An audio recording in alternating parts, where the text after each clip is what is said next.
Hello and welcome to the Rabyd Atheist. I'm Rabyd, a former pastor turned atheist, now compassionate anti-theist. Welcome to my channel. If you want to learn how to support the channel and its mission to normalize atheism and deconversion, stay tuned to the end of the video. Today I will be continuing to look and finish the list of things that Jim Palmer, a former megachurch pastor, says the religious establishment does not want you to know. Today we are looking at number 14. Jim Palmer writes, "You are capable of guiding your own spiritual path from the inside out and don't need to be told what to do. You naturally have the ability, capacity, tools, and skills to guide and direct your life meaningfully, ethically, and effectively.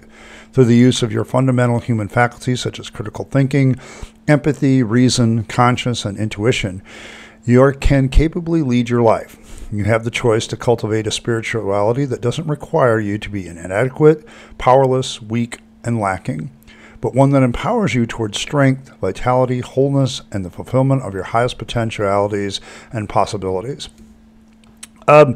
This is the last point that Jim Palmer will make, and so I'm kind of wrapping up this series as well as dealing with some of the things that he said. But I think some points that I would bring out, I think he's very well. The biggest issue, of course, is he uses the word spiritual, and as an atheist, I think atheists kind of endow that word with a little bit different meaning. It's the part of our life that, gives it meaning and function and, the pursuit of virtues, whatever it is that we look at as spirituality. You can take that definition and go a lot of different directions with it. But the biggest point that I think is made by this is, last week we kind of talked about this, but I think this is the other half of it. Religion needs you. You don't need it. Okay? You have the capability. I think the first point that we can make out of this is, yes, you are indeed very capable of guiding your own spiritual path from the inside out. You don't need to be told what to do. The biggest thing with religion is about the authority of it. They want to have authority over how you do your spiritual life, how you walk your life. But Palmer rightly points out that you don't need them to do that for you. You have these natural capacities, this natural ability. You have natural tools and skills inside of you that you can use to guide your life in meaningful ways and ethical ways and be very effective in your life. And a lot of this is just being human. We do have the ability to think critically about things. We do have human empathy that guides us. We have our own human reasons. We have our own consciousness, our conscience, our intuition. These are all things that religion didn't give to us. Okay, we already had them all as human beings. All religion does is it tries to come at, throughout the series I've told you how religion tries to tap into your innate humanness and then just tries to use it to create this connection to the religion. It'll take your critical thinking capacities and say, oh, well, think about this. It'll take your empathy. Well, you should have empathy about this, but not this. It'll talk about consciousness and conscience, but it won't. It automatically tries to guide you into what the religion thinks is good and evil and everything else. It does appeal to your intuition a lot, because if you really think about religion rationally, it starts to fall apart. And so what Palmer is saying, and what I would say, is you already have all these capabilities in and of yourself as far as what you need to be able to do with your life. What religion does is comes along and tries to give you a framework, but you can create that framework yourself using your critical thinking capacities, using your empathy, using your reason, applying your conscience and your intuition as you see it. Your spirituality, your walk in this life, this finding meaning, finding morality, finding good ethics, being effective in how you live your life. You don't need religion to do that. You need to start trusting more in yourself. You need to realize that you have the abilities within you to do all these things. Religion comes along and says, no, you're flawed. There's something wrong with you. That's why you can't pursue these things. And we're going to give you this imaginary cure that will help you fix that and then guide you with our authority to tell you what to do and how to get there. And I think This is the insidious nature of any religion, okay, where it either diminishes your humanity or thinks that your humanity is wrong and pushes you in this direction. It tells you that you're inadequate. It tells you that you're powerless. It tells you that you're weak. It tells you that you're lacking, and you have to come to God to get all of that stuff. You have to come to God to get rid of your inadequacies. You have to come to the religion to get over your powerlessness. It's the religion that gives you power. And to the religion, you're the one that's weak, and it's the religion that's going to make you strong. It's you lack something, and it's this relationship with God or whatever that's going to build this up. And what the religious curtain, when it's parted way, you begin to see something that the religion itself is inadequate. It is powerless to do any of those things. It itself is weak. It itself is lacking. It very much is that Wizard of Oz moment when Dorothy and her friends pull back the curtain and see this old professor and not the great and powerful Oz, that the person running the show is just as inadequate, just as powerless and weak and lacking as they say you are.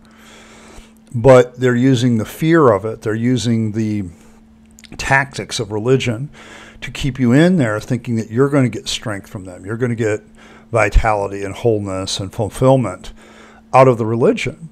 And you have that capability of finding your own strength, finding your own life, finding your own wholeness, and finding fulfillment in your life without it.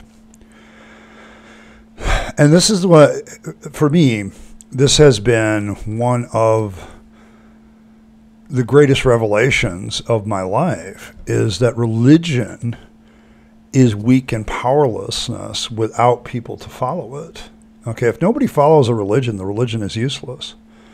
Okay, it has no innate, inherent value if nobody follows it. And this is the problem that has been present in religion all along, is that it takes people who actually have these natural capacities, this natural strength, this vitality, all this other stuff, this ability to guide their own life, and then convinces them that it's the religion that's doing that and not yourself. And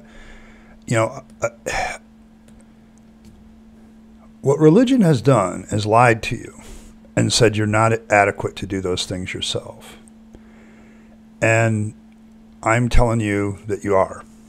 Okay, this is where I'm going to get a little preachy, because this whole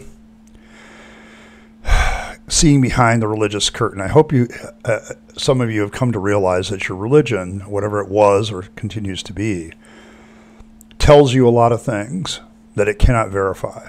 Okay, it tries to convince you that you need something that you already possess. You already have the innate capabilities of reason, of your own human intuitions, your own ability to live in this world, to live whatever spiritual and ethical life you want to live. It's just religion comes along and says, oh, no, you don't. Not without us. And it's this, need that the religion has of having followers. If God, for instance, is so innately powerful, what does he need people to follow him for and do stuff for him for? It seems that he would be able to do all those things adequately in and of himself. And people, oh, well, he chooses. Well, then if he chooses to have followers, then he's indicating that there's some strength in them that he needs. And this is the big switcheroo that religion does. It needs your time. It needs your talents. It needs your money. It needs all these stuff in order to function. But you don't need anything it's providing to function yourself as a human being, as a decent human being. You can find your own meaning in life. I get it all the time. How do you have meaning in your life without eternity and God? Why do you assume that meaning has to have eternity? Why do you assume that meaning has to have this final ultimate objective, or it's meaningless? Why do you assume that? A lot of things have very temporal but very purposeful meaning in life, and I don't think any human being, individually or corporately, is an exception to that. Each one of us can find our own purpose in life and live it and have a very meaningful life to ourselves and to people around us. What about ethics? You can't be moral without religion or God, or you need a code. I've made up my own. Okay? And this is the great lie, okay, that religion tells you that, it's the source of ethics, it's the source of morality at times. And it's like, no, that would make it very subjective to whatever that religion is, and it doesn't necessarily follow. So, you can come up with your morality. I'm going to be starting a series very shortly, probably next week, answering and dealing with that very question, morality without God. Okay, without religion and without God, can we be moral people? And the answer is yes. Okay, there's plenty of options there, and there's plenty of ways that we can go forward with that. So there's that aspect of it. Okay, you don't need the religion for any of this stuff, is the point. And you can come up with your own morals, and you can come up with your own purpose, and you can live your life effectively without it. Religion comes along and says, I'm going to give you meaning, and I'm going to give you purpose, and I'm going to make your life more effective. And a lot of people, sure, they've traded one addiction for another, where they've gotten religious instead of doing what they were doing before, and they find a lot of purpose in it, and they find a lot of whatever. But I would submit to you that would happen if religion doesn't exist. That sooner or later people have these moments of epiphany where they have to move forward with their life, and they don't need that other thing that they're looking at. It's not working for them, so they head a different direction. So as I wrap up this series, I think the ultimate statement that could be made is that religion does need you, but you don't need it. You can do all the things that you're looking at for in your religion. Every single thing that you're looking for in your religion, you can find within yourself. And then you can act accordingly. You don't have to. You can find your own ethics. You can find your own meaning. You can find your own purpose. You don't need any of that from religion. And since leaving the faith, I can give my own testimony. It's a lot more work to follow this path of finding your own ethics, finding your own morality, finding your own meaning. But it's a hell of a lot more satisfying than just letting somebody tell you what to do and how to live and all this other stuff. Because then it's something that you pursued. It's something you went after. And that is worth its weight in gold. It really is. So, I'm coming to the end of this one. I've enjoyed it as much as I hope you have, of coming through this journey of understanding that you don't need all this stuff. Okay, religion needs you. You don't need it. And I'm very interested to hear on this last video what you think about this particular video, and also what you think about this series, how it's helped you. If there's any testimonials, I appreciate them, because then it lets me know that I'm on the right path. So thank you very much. As always, I appreciate every like, share, and subscribe. You guys are awesome. As of the making of this video, we're getting very close to 5K subscribers. So if you haven't subscribed yet, do so, and let's get to that goal as quickly as possible. I would appreciate it. Thank you very much. But there's a lot of different ways to support the channel. If you want to do it in a more tangible financial way, my PayPal link is in the description.